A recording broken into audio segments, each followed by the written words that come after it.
Hello everyone and welcome back to my channel. Welcome to the first video on the Soapy Bubbles Reviews channel in 2023. I hope you all had a good New Year's Eve and day. In today's video, we are going to be diving into another controversial slasher adaptation from the 80s. Without further ado, on with the review. Polos is life, Polos is life, Polos is life, Polos is life, Polos is life, sleep all night and then Polos is life. The Phantom of the Opera is a 1989 horror film based on the 1910 Gothic novel of the same name by Gaston Leroux. The novel centers around a young singer working in the Paris Opera House named Christine Daae. She is kidnapped by a mysterious ethereal figure who has been teaching her to sing.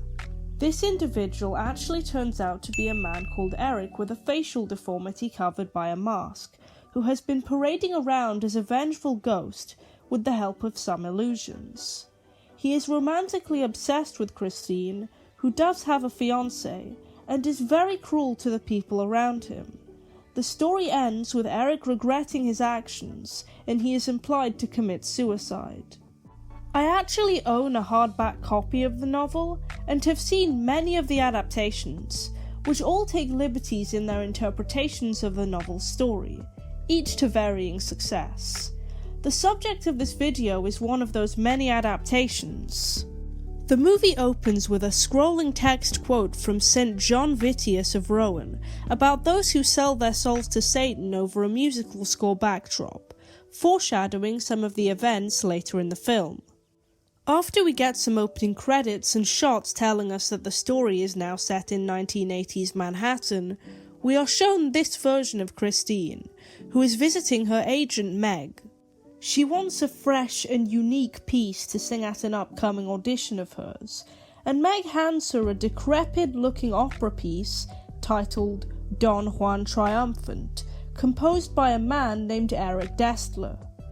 In the book, Meg was one of the ballet girls and the daughter of Madame Giry, one of the opera house employees. I have reason to believe that this film was influenced by the 1986 musical, and in that musical adaptation, Meg is shown to be closer to Christine than in the book. Don Juan Triumphant was the name of the piece that Eric considered to be his magnum opus. This movie's Christine remarks that the name Eric Destler is familiar to her, and Meg finds an extract about him. He was said to be obsessed with a young opera singer who disappeared without a trace the night of Destler's death. Authorities believe, though were never able to prove, that the composer was a psychopathic killer responsible for the brutal murders of at least a dozen London residents. They decide to go with the old opera piece for Christine's audition, and when gathering the rest of the score while Meg is getting ready to leave, Christine has an it-like vision that blood seeps from its pages onto her hands. At her audition, Christine is hit with the falling sandbag, and is transported to London in the late 1800s. She is awoken by, and cared for by another version of Meg. Unlike in the original story, Christine is a woman named Carlotta's cover. Carlotta is also implied to not be very happy about this, as she is jealous of Christine. Beneath the opera house, we see a man, Robert England, with a marred visage sewing pieces of flesh onto his wounds. He then murders a stagehand named Joseph by hanging him by his foot from the rafters and dissecting him. This is different to the original story where Joseph is hung and then his body is found later. Christine is visited by the Phantom, or Eric, in her room, and he reveals to the audience that he is her teacher. He encourages her to sing Carlotta's part as Marguerite in Faust, and tells her that she is the only person who can sing it as it was meant to be sung. Carlotta finds Joseph's body, now skinned, in her dressing room closet just before her performance is supposed to take place, causing her to scream her voice hoarse and be replaced by Christine on stage. During the scene where Faust's bargain is made, Destler watches from box 5 and has some flashbacks. He himself made a pact with Satan so that people would love him for his music, but the catch was that people would love him only for his music, and his face was disfigured. A detective named Inspector Hawkins is suggested to know who Eric is, and investigates Joseph's death. Christine receives a standing ovation for her performance, and she meets with a man named Richard Dutton. I've been tolerating the name changes since the location has changed, but this one just really stuck out for me. Richard in the original story is named Raoul, and he is her childhood friend, not to mention a viscount. She tells him of her ghostly teacher, and he doesn't take her too seriously, but he does propose to her. The owner of the opera house, Barton, does not approve of Christine, however, and favours Carlotta. Meanwhile, some guys from a bar try to rob Eric on his way home, but they obviously have no chance, and he even decapitates one of them. In the papers the following morning, Christine actually receives a scathing review from an opera critic, actually done to assist Barton in trying to make sure that Christine does not upstage Carlotta. If you know anything about slashers, you can see where this is going. The critic goes to a spa and Eric kills him by crushing his head using a towel. Christine goes to visit her father's grave and is followed by Richard, who she ignores in preference of Eric, who is playing the violin. For reference, in the book, Christine's father was a violinist who worked at the Paris Opera House. Eric takes Christine to the sewers below the opera house, and she finds his masterpiece, Don Juan Triumphant. He agrees to play it for her and she sings along, somehow knowing the words. I assume because she has a connection to the Christine from the beginning of the film. He places a ring on her finger and intimidates her into agreeing to stay with him. Concurrently, Inspector Hawkins reveals to Richard that the Opera House legend of the Phantom is real and is actually Eric Dessler, and he explains Eric's backstory. Eric skins his victims to continuously replenish his mask of flesh, and the only way to defeat him is to destroy his music. At a masquerade ball being held at the Opera House, Christine meets with Richard and tells him that she is scared of Eric, and plans to run away with him. Eric, dressed as the Red Death, actually overhears this conversation. He dances with Carlotta and agrees to show her his face in private, which he does, before decapitating her. The rat catcher who works for Eric in the sewers snitches to Inspector Hawkins, just before Carlotta's head is found in the food, and Eric kidnaps Christine. How did no one notice him putting her head in there? Anyways, Richard, Inspector Hawkins, and some law enforcement follow the rat catcher into the sewer to rescue Christine.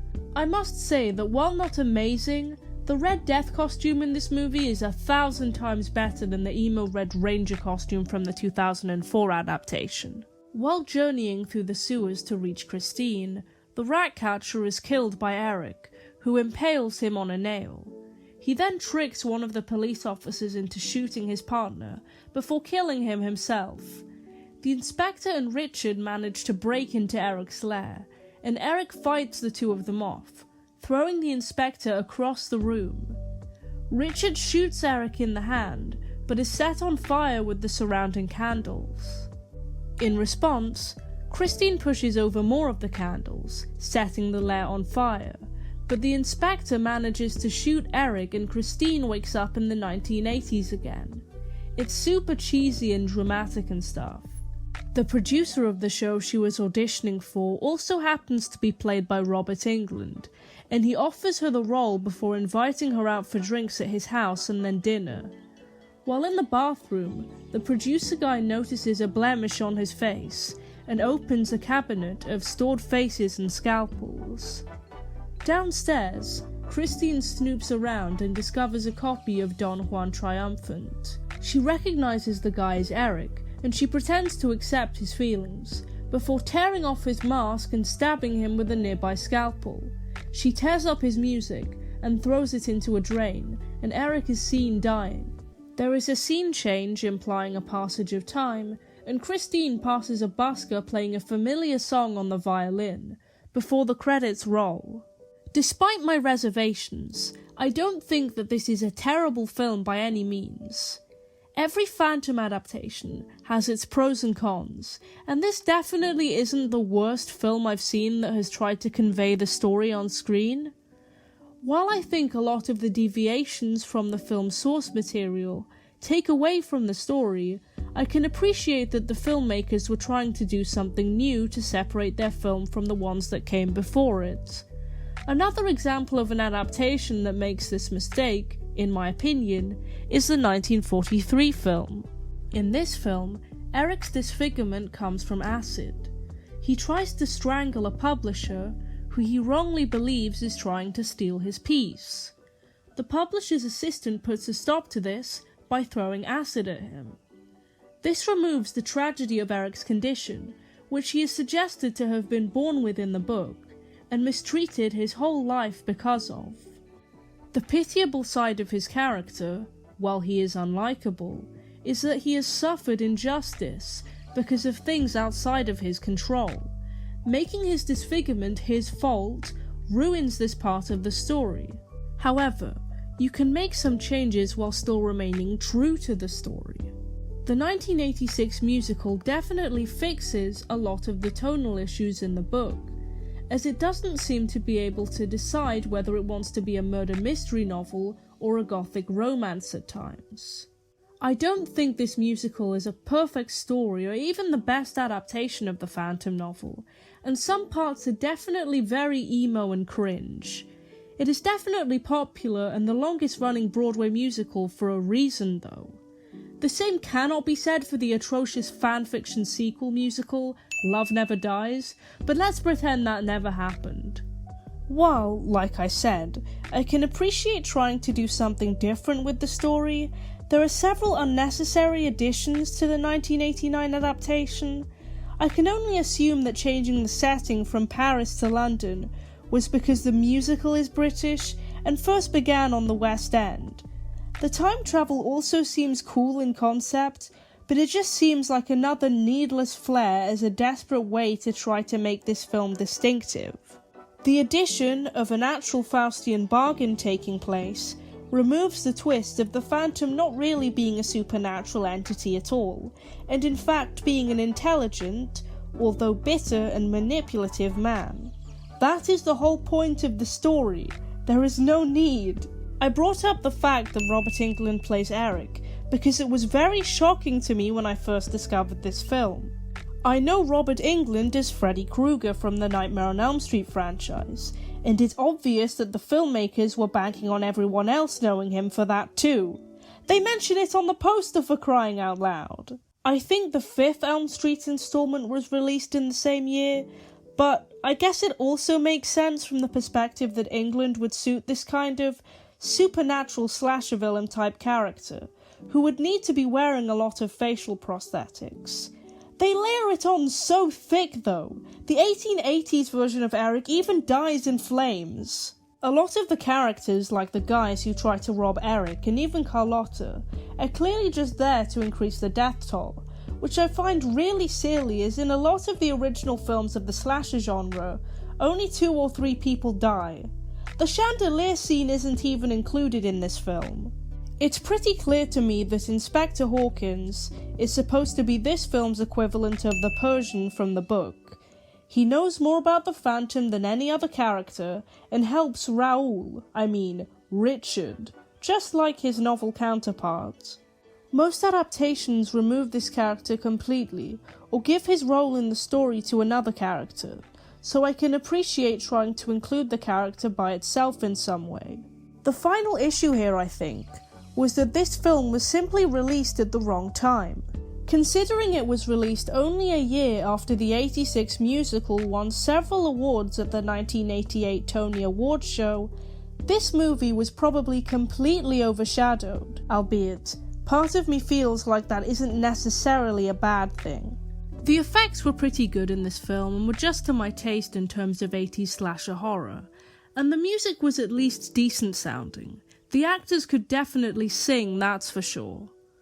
Overall, I think there was a lot of potential here that wasn't allowed to flourish through silly decisions, and that's pretty disappointing. Well, that's all for this video. Be sure to follow me on social media as they are all linked in the description box below. Don't forget to like and subscribe, and to leave your thoughts in the comments down below as well. And as always, thanks for watching. Nothing like a polo to ease my mind. With polos by my side, I'll always shine. The blue and green ones are my favorite kind, but I'll eat the colored ones from time to time. Cause polos is life, polos is life, polos is life, polos is life, polos is life.